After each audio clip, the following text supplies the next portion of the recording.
So there's an amazing story coming out of Louisiana. It's about Bethany Arceneaux. She was kidnapped by her former boyfriend, a guy named Scott Thomas. They have a 2-year-old son together. Thomas came and tried to kidnap both of them. Thank God there was a bystander there who came in, Dimitri Robinson, and rescued the 2-year-old. But they couldn't rescue Bethany, and the guy was able to drive away with her. Now, he wound up for 3 days having her holed up in a cabin, and they couldn't find her. The cops are involved, her family's involved, and her family decides, no, I don't care if we didn't find her on the first day, the second day, we're gonna keep on going. We're coming for you, okay? And we're gonna find here our daughter, our sister, etc., all the people that were involved. And this was a serious posse here. We had half a dozen members of Arceneaux's family, and then there was a neighborhood resident and another man involved. And there was a photographer by the Daily Advisor there, Leslie Westbrook, that took some incredible pictures and compelling pictures, including the one you're seeing in the graphic there. She was sliced up by the guy. And so here's what happens. The cops can't find her. Eventually they get a tip, the family does, about Thomas's abandoned car. They say, oh, there's actually basically a cabin out in the woods where we've seen that car before. So the family members rush over there with that posse that I just described. They get there, they literally kick the door down, and they see him stabbing her as they're coming in. So bang, bang, bang, they shoot him 3 times and they kill him. And they rescued her, okay? It's an amazing story.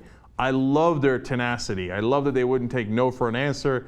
I love that they went and found her no matter how hard they had to look, and they delivered some justice to Scott Thomas. Now, the cops weren't there. They say that he was stabbing her at the time. We don't know that for sure. Cops seem to believe it. I believe it. And look, she was stabbed at some time. There's no question about that. Now, let me give you one more background on that. Bethany Arceneaux, in a previous filing against Thomas in June, he had assaulted her before. She said, he grabbed our son from me and shoved him into the car and then got on his knees in front of the cops and said, I swear to God, on all my children, I will kill you.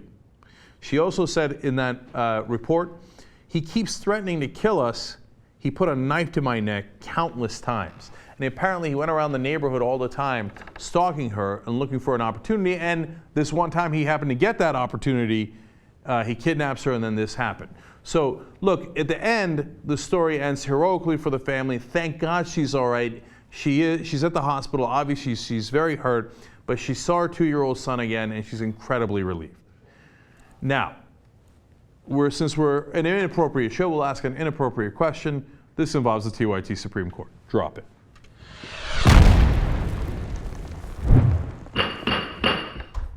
Now, this case is super clear, right? We have a situation where they shot this assailant while he was stabbing their family member. So that's clear enough. But Jesus, what I want to ask you is,